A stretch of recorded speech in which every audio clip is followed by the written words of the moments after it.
देखिए, चीन का बहुत बड़ा रोल हो रहा है हमारे एरिया में। अब जहाँ तक ताल्लुक है पाकिस्तान का और चाइना का, ये तो हम सब जानते हैं। जब से मोदी सरकार आई है, सबसे पहली बार ये हुआ है इंडिपेंडेंस के बाद कि आज हमारे दोनों बॉर्डर जो हैं वो लाइव हैं।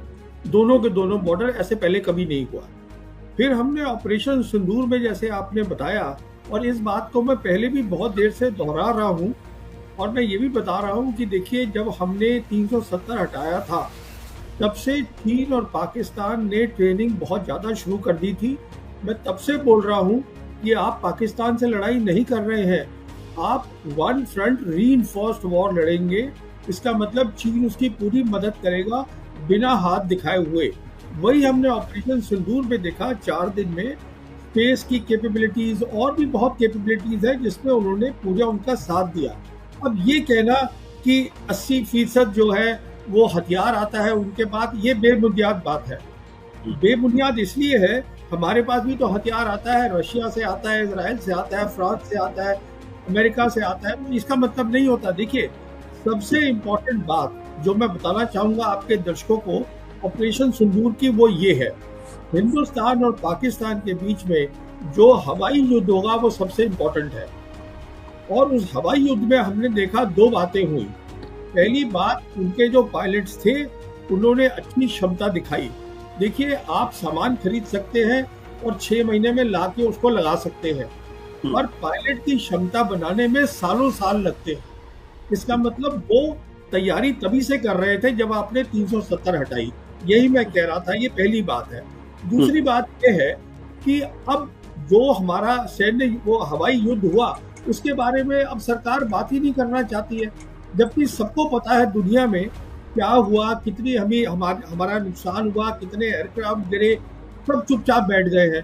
तो आप बाकी कुछ भी बोलते रहिए, वो मेन चीज है। तो कहने का मतलब ये है, अगर यहाँ पे कोई समझ रहा है हमने अच्छा किया ऑपरेशन सिंदूर में, तो मैं उससे सहमत नहीं हूँ। अब आइए, आपने दूसरी बात रखी दलाई लामा की। देखिए, दलाई लामा एक बहुत ही सेंसिटिव सब्जेक्ट है चाइना के लिए। मैं आपको ये बताना चाहता हूँ कि, और ये मैं इसलिए बता रहा हूँ आपके दर्शकों को, कि जो पहले यूएस प्रेसिडेंट थे जो बाइडेन, उन्होंने जून 2023 को एक इंटरव्यू दिया था CNN को, फरीद ज़कारिया को। उसमें उन्होंने ये कहा था, और बहुत ज़रूरी बात है, कि चीन जो है वो एक्सपेंशनिस्ट नहीं है। वो जाके कहीं पर मिलिट्री, ये मतलब दुनिया पे कब्जा नहीं करना चाहता है, पर जो वो कहता है हमारा है वो उसको लेगा। और वो 2 चीजें बोलता है वो हमारी हैं, वो है ताइवान और तिब्बत, और अरुणाचल प्रदेश को वो साउथ तिब्बत बोलते हैं। तो कहने का मतलब ये है, दलाई लामा जो है उनके लिए बहुत इम्पोर्टेंट है। वो इसलिए है क्योंकि दलाई लामा आखिरी कड़ी है उनके लिए पूरा कब्जा करने की तिब्बत पर। अभी जो तिब्बत है, उन्होंने तिब्बत को पूरा बदल दिया है। जो उनका तिब्बत ऑटोनोमस रीजन पूरा बदल चुका है। तो वहां पर अभी वो पहली वाली कोई बात नहीं है, 5G आ गई है, सब इंडस्ट्री आ गई है, सब कुछ हो गया। अभी जो लास्ट कड़ी है वो दलाई लामा है। अब दलाई लामा जब ये बोलता है कि मैं तय करूंगा कि मेरा रीइंकार्नेशन कैसे होगा, मैं का मतलब मेरा जो ट्रस्ट है वो तय करेगा। जी जी। तो कहने का मतलब ये है कि ये चीन को एक्सेप्टेबल नहीं है, क्योंकि चीन के हिसाब से अरुणाचल प्रदेश जो है वो साउथ तिब्बत है, वो कंसोलिडेट करेगा पहले अपनी पोजीशन तिब्बत में, कि ये दलाई लामा जब चले जाते हैं दुनिया से, उसके बाद वो तय करेंगे।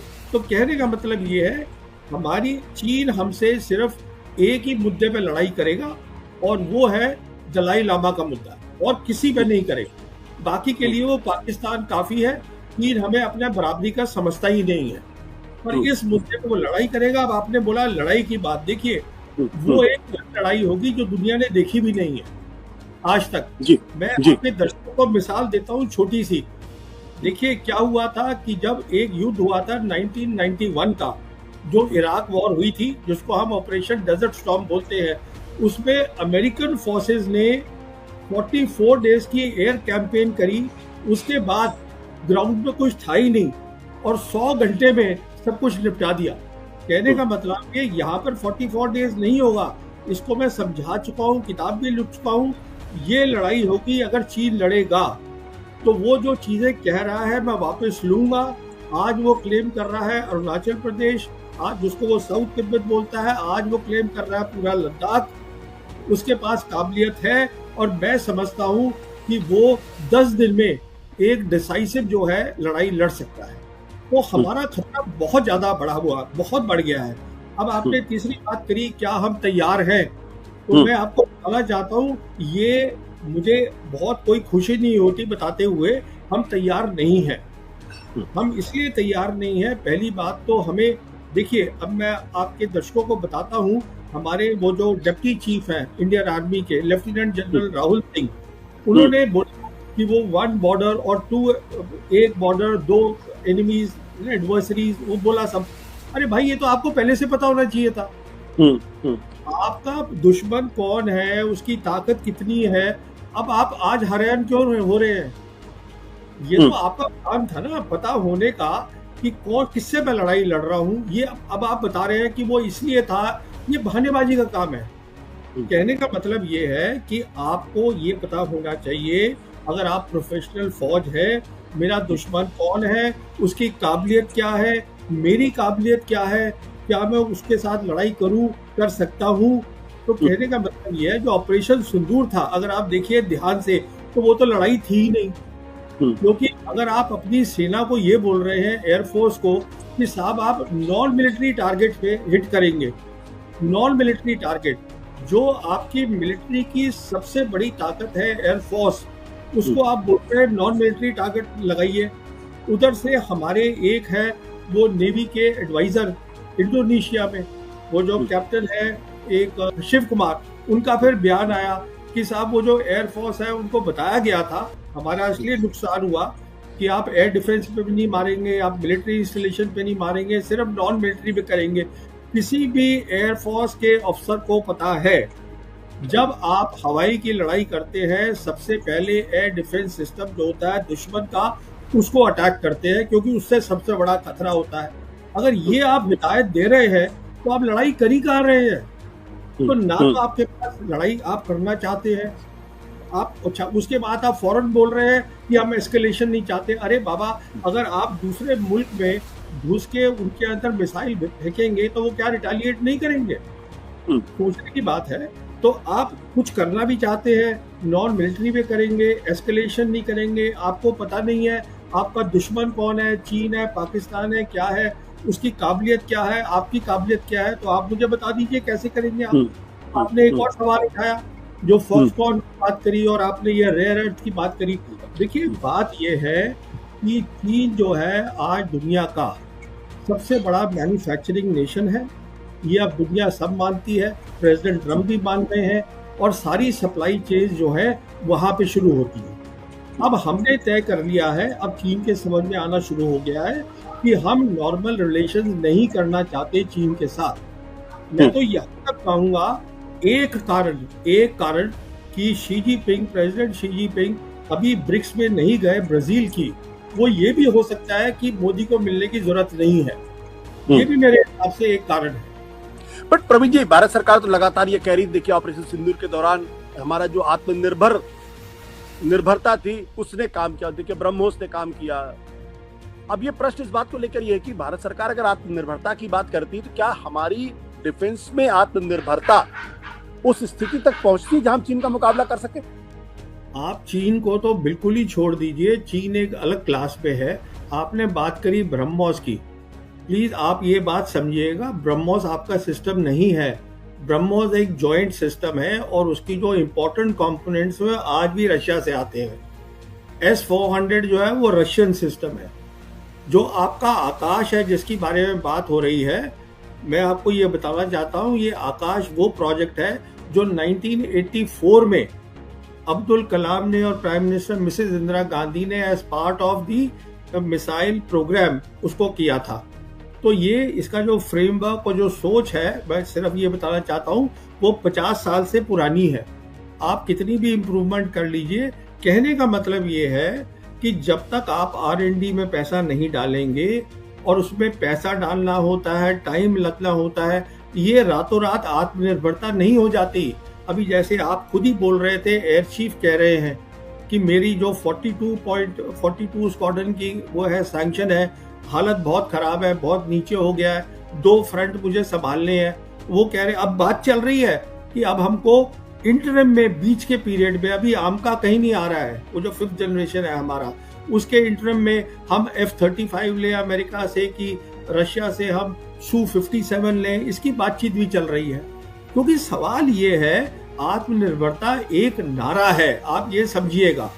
मैं आपके किसी भी एक्सपर्ट से इसको डिस्कस करने के लिए तैयार हूँ। वो एक नारा है, जिस दिन मुझे दिख जाएगा इस पे रिसर्च हो रही है, पैसा डाला जा रहा है, एक टेक्नोलॉजी प्लान है। देखिए, आप जब भी कोई काम करते हैं आप एक प्लान बनाते हैं कि ऐसी क्या चीज है मेरे दोनों दुश्मनों के पास जो मेरी प्रायोरिटी होनी चाहिए। यहाँ पे अब जैसे ड्रोन देखा सबने, वो ड्रोन के पीछे सब भाग गए, वो आपकी प्रायोरिटी नहीं है। आपकी प्रायोरिटी है इलेक्ट्रॉनिक वॉरफेयर, आपकी प्रायोरिटी है साइबर, आपकी प्रायोरिटी है स्पेस। वो आप नहीं करेंगे क्योंकि वो दिखता नहीं है, वो वर्चुअल डोमेन्स है। आप देख रहे हैं कि साहब गन चाहिए, आप बताइए मुझे 30 टन की गन आप कौन से वहां पे लेके चले जाएंगे हाई एल्टीट्यूड में चीन के खिलाफ। मैं ये कहने का मतलब ये है, देखिए मुझे खुद अफसोस होता है, मैं चाहता हूं हमारी सेना बहुत तगड़ी हो। अभी हालत ये है, सेना की काबिलियत है नहीं ज्यादा और हमारी असेसमेंट्स गलत है। वो आपने लेफ्टिनेंट जनरल राहुल सिंह को ही सुन लिया है। और जहां तक दुश्मन है, दुश्मन आज चीन वो है एक देश जो अमेरिका को टक्कर दे रहा है। आप समझिए आपने कहां कहां दुश्मनी बनाई है। और अगर आपको तरक्की करनी है, उसका एक ही रास्ता है, आपको शांति का रास्ता ढूंढना पड़ेगा और वो हो सकता है आप करना नहीं चाहते। आप मुझे ये बताइए, पाकिस्तान आपका कैसे बन गया दुश्मन? अभी जब ये मोदी सरकार नहीं आई थी, पिछली सरकार तो उनसे बात कर रही थी, प्राइम मिनिस्टर वाजपेयी उनसे बात कर रहे थे। तो कहने का मतलब ये है, जब सरकार आती है तो दुश्मन बनते हैं नए। हमें देखना है, एक फॉरेन पॉलिसी ऐसी बनानी है जिसमें पीस हो, हमारी डेवलपमेंट हो। ना आपका दुश्मन चाइना है, ना पाकिस्तान है, ना आपका दोस्त अमेरिका है, ना इजराइल है। हर मुल्क अपना अपना देख रहा है, तो आपको भी अपना देखना है। अगर आप आज बात शुरू कर देंगे पाकिस्तान के साथ, वो बार बार आपसे कह रहा है कि मेरे से बात करिए आप पानी के ऊपर, ट्रेड के ऊपर और कश्मीर के ऊपर, तो आप बात तो करिए। अब आप कश्मीर पे तो बात ही नहीं करना चाहते हैं बिल्कुल। अब आप कहते हैं सब कुछ नॉर्मल हो गया है। आप प्लीज जाइएगा वहां पर कश्मीर में, पता करिए खुद क्या सब कुछ नॉर्मल हो गया है। होता तो वहां से आप फौज निकाल लेते, वो आप निकाल नहीं पाए आज तक। कहने का मतलब ये है आशुतोष जी कि दुश्मन कोई नहीं होता कि चीन उसकी मदद कर रहा है, इसकी कर रहा है। वो तो शी जिनपिंग आए थे यहाँ पर अक्टूबर 2019 में, प्राइम मिनिस्टर मोदी को मिले थे महाबलीपुरम चेन्नई में। तब उन्होंने कहा था हमें ट्रायंगुलर पीस करनी चाहिए जिसमें चीन भी हो, पाकिस्तान भी हो और हिंदुस्तान भी हो, जिससे कि इस पूरे एरिया का डेवलपमेंट हो। वो आप करना नहीं चाहते हैं क्योंकि आप ये दिखाना चाहते हैं आप बहुत ताकतवर हैं। अब सवाल ये, अच्छी बात है ताकतवर बनना, पर पहले बन तो लीजिए। दिक्कत ये है, वो ये कह रहे हैं कि आप हमसे कश्मीर में बात करिए। आप भी जानते हैं 2007 और 2008 में जब मुशर्रफ थे वहां पर रूलर और यहाँ पे थे हमारे मनमोहन सिंह जी, उस समय पूरा उनका प्लान बन चुका था पीस का। वो 4 पॉइंट फॉर्मूला है उसका। और उन दिनों कोई आतंकवादी नहीं हो रहे थे हमले। जब ये काम चल रहा था कुछ भी नहीं हो रहा था उन सालों में। तो अब सवाल ये है, वो कश्मीर में बात करना चाहते हैं, आप करना नहीं चाहते। वो ये प्रॉक्सी वॉर चलाते हैं। आप में सैन्य क्षमता नहीं है उनको डराने की। अगर आप में आज वो ताकत होती है, देखिए ये 2-3 अलग अलग इशू है, इनको मिक्स करने की जरूरत नहीं है।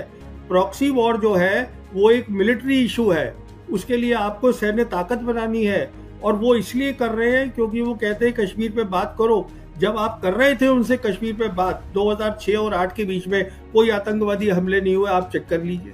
अब सवाल ये है, अगर आप ये कह रहे हैं कि अब कश्मीर का मुद्दा ही हल हो गया, हमें सिर्फ पीओके लेना है और हमें कुछ नहीं करना है, तो सवाल ये है फिर आप ताकत बनाइए अपनी मिलिट्री ताकत। अगर आपकी बन जाएगी वो बंद कर देगा।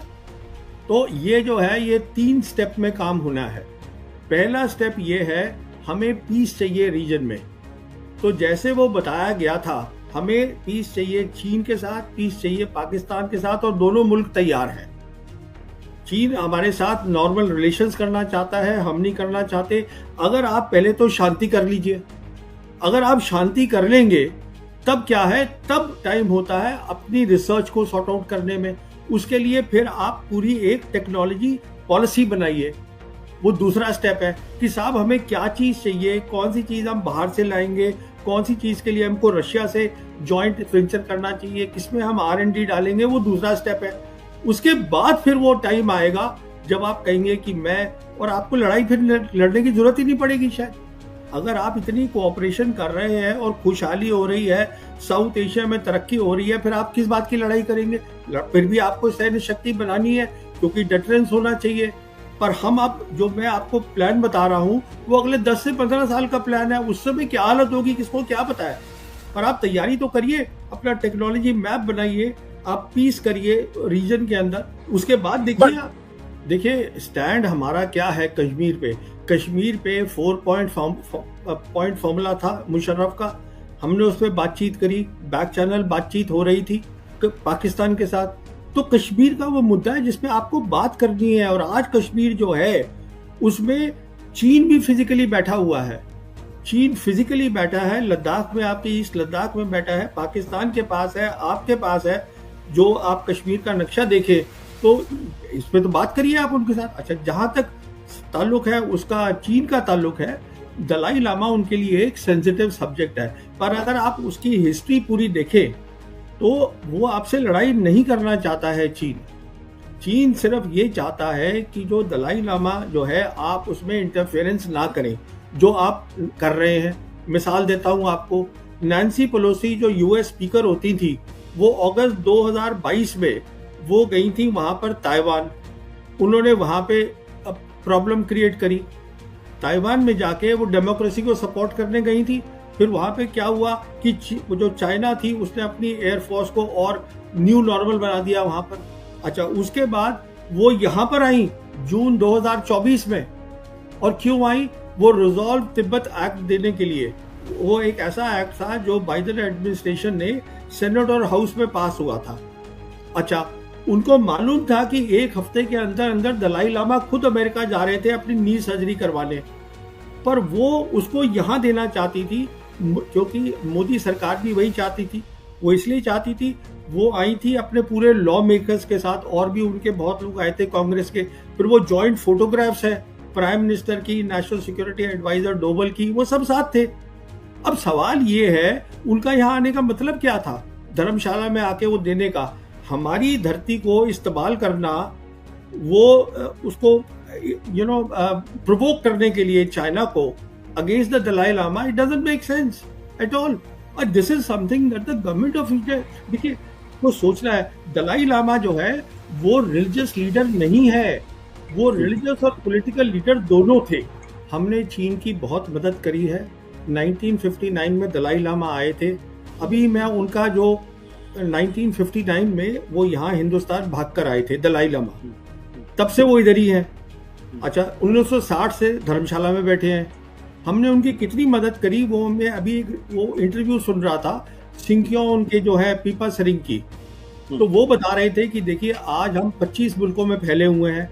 उनके बहुत बड़े दफ्तर हैं अमेरिका के अंदर और लंदन के अंदर, तो उनका डायस्पोरा पूरा हर जगह है। तो हम उनकी इतनी मदद कर ही चुके हैं। तो अब अगर वो सवाल, मैं ये कहता हूँ कि अब उनको सोचना चाहिए, हाँ ठीक है अमेरिका ज़्यादा पावरफुल है तो आप अपना मेन दफ्तर वहाँ खोल लीजिए।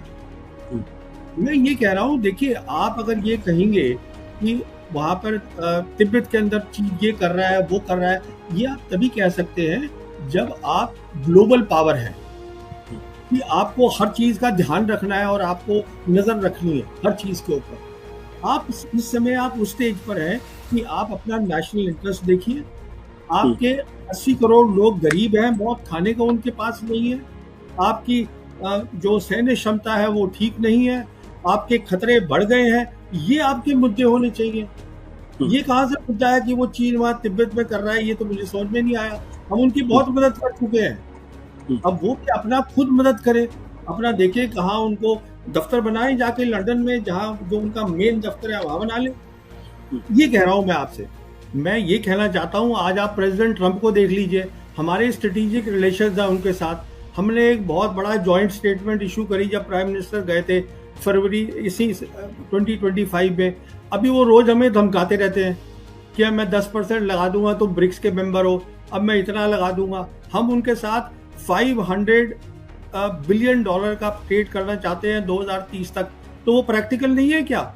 वो तो दुनिया की ताकत है, हम कौन सी ताकत है उनके सामने? कहने का मतलब ये है कि देखिए, आपके दर्शकों को मैं ये बताना चाहूंगा, हम उस कगार पे इस समय खड़े हैं जहां हमारे पास अपॉर्चुनिटीज हैं तरक्की करने की। आप इधर उधर करके दूसरों के उसमें ना जाएं, आप अपना मसला देखें जिससे आपका जो देश हो वो पीसफुल रहे, वो तरक्की करे। आपके इंटरनल मसले इतने, आप उन्हीं को संभाल लीजिए, वही बहुत है।